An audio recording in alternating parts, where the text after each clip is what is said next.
This is happiness, to be everything at once. Be unblinded, be unlearned, be unbridled and unburned.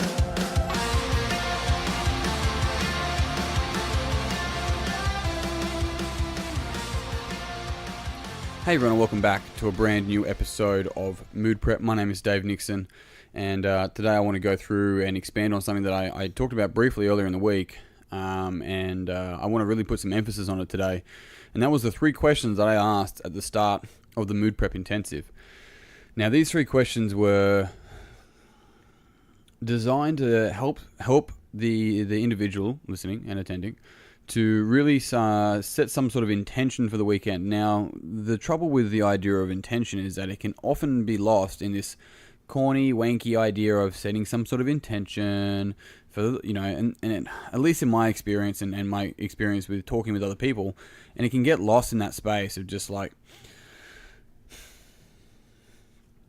this idea of it becoming a box that you just tick. It's like, set your intentions. What are you grateful for? Tick, tick, tick, tick, tick. Fuck, I did that now. It's like you're missing the point if that's what you're doing. If you're just doing these exercises for the sake of having a good morning routine, sometimes we really miss on the whole idea of doing it, right? So it's like exercising to get fitter rather than realizing it's actually to become a better person and to find out and learn more about yourself. You just get fitter during the process. It's sort of the similar thing. So I'm going to share with these 3 questions with you again and expand on them again. And I would love your feedback by all means. If you did use these already in the Mood Prep Online group, jump on Facebook. It's a free group, Mood Prep Online, and jump in there. And I'd love to hear it. I know the guys and the girls that did give me some feedback from the weekend said they got a lot out of these 3 questions, which is great. But then again, it's up to you to do something with it. So let's get started and let's pull it apart. So the first question is, why are you here?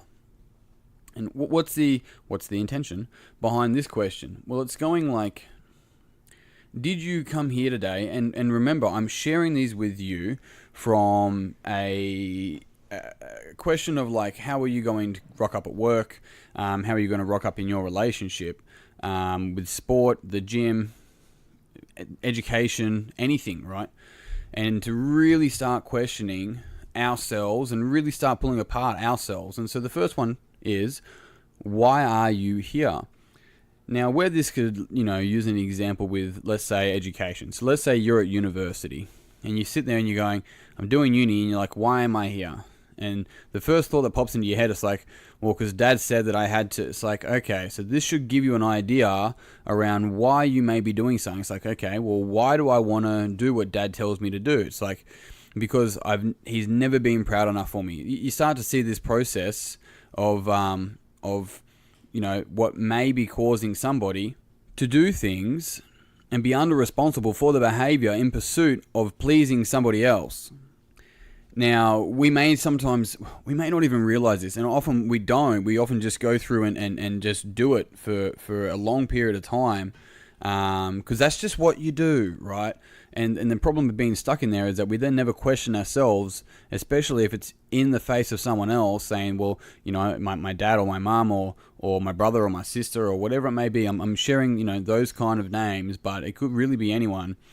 And more often than not, the superficial answer of why are we here can sometimes be simply just a cover, right? It's more like a coping mechanism for the real answer.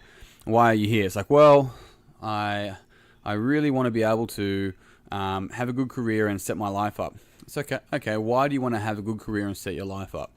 Because I saw the trouble that my family went through and what they had to go without in order for us to, and I want to make sure that my kids and so on and so. You say, okay, why is that important to you? It's like, well, because I see how much pain my parents have gone through. So I want to be able to build that so I can help pay off their house. It's like, it sounds really noble, but we start to realize, why do you want to pay off your parents' house? And it's like, well, because they did so much for us, I want to be able to give back. It's like, why do you want to give back? It's like, because I feel like it's the right thing to do.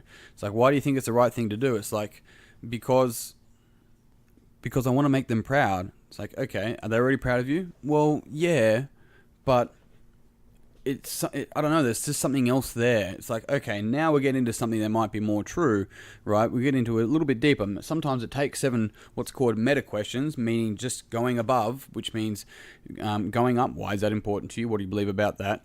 What does that say about you? So on and so forth. And what ends up happening is we start to get to a real core frame, a real core reason, and it ends up being like, well, my dad's never really shown me the love and affection that I wanted, and I know that if I can help him, then he'll be able to do that. It's like, right, can you see that?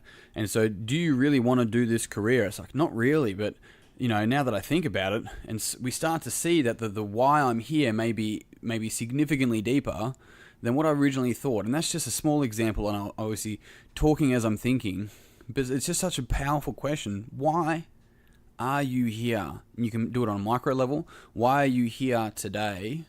Or you can do it on a macro level. Why are you here for this life? What is the reason that you have given you to be here? Right?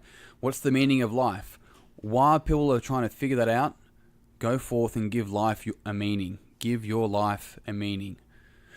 Now, question number 2, how will you choose to show up? Now, I mentioned before about learning states, but it could literally just be, radically authentic. Like, this could be a way that I show up in the world. I'm choosing to show up, be radically authentic. It's like, okay, well, what does radically authentic mean today? It means to see all of the things that aren't me as they arise, that I'm saying in order to try to impress somebody, to try to be seen, to look good, to sound good, all of the coping mechanisms, once again, from narcissistic wounding, and all of this is really brave to see for every single human being, right? And I've worked with some people that have like really stepped into the space for them, and they're like, fuck, that's why I do that. And then what happens is that just sort of falls away, and they actually now start to choose how they want to show up, as opposed to just being there hoping to be safe and accepted. A really big fucking difference, right? If we're wanting to be accepted, it's because we don't accept ourselves. And there's a big thing in that. The third question is, how will you know when you're pulling back, or how will you know when you're showing up? And there's a second part to this question I'll get to in a minute. So how will you know when you're pulling back? How will you know when you're showing up? And often this is once again, I've used the term coping mechanisms a few times today, but that's what it can be. It's like, oh, I just got distracted. I've got heaps of things on my mind. It's like, yeah, because we're probably touching some things that are really close to your heart, that it's easier to think about things that aren't that important, or we're making more important short term for the sake of not dealing with the more important stuff long term. And you say that to somebody, and my experience, they just sort of freeze for a moment, because when you're faced with the truth, we can try and put a mask on as much as we can, but sometimes it's just there, and sometimes we just see it, and sometimes we're not ready to see it, and so the mask goes back on, and off we go, and sometimes we accept it, take the mask off, and go recover in any way we need to.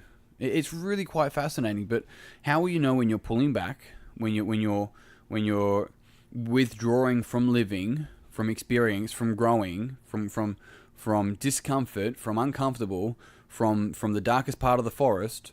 And how will you know when you're showing up? You, not your beliefs, not your values, not all your coping mechanisms. How will you know when you are showing up? And that's the fucking question. Hey, it's like, well, because I'm in my gut, I can feel, I'm looking in the person's eyes. I'm not looking at them, I'm looking into their eyes, and I'm listening to everything I can hear everything. The tone of the voice, everything, and I'm not thinking, which as soon as I start saying I'm not thinking, I'm thinking again. It's really interesting. So how do I get into that space? Well, when I feel myself pull back, I know that's a coping mechanism to be able to pull away. And sometimes we need to do that to go and, to literally recover, to think about what things are going on and how I can deal with it and move forward again.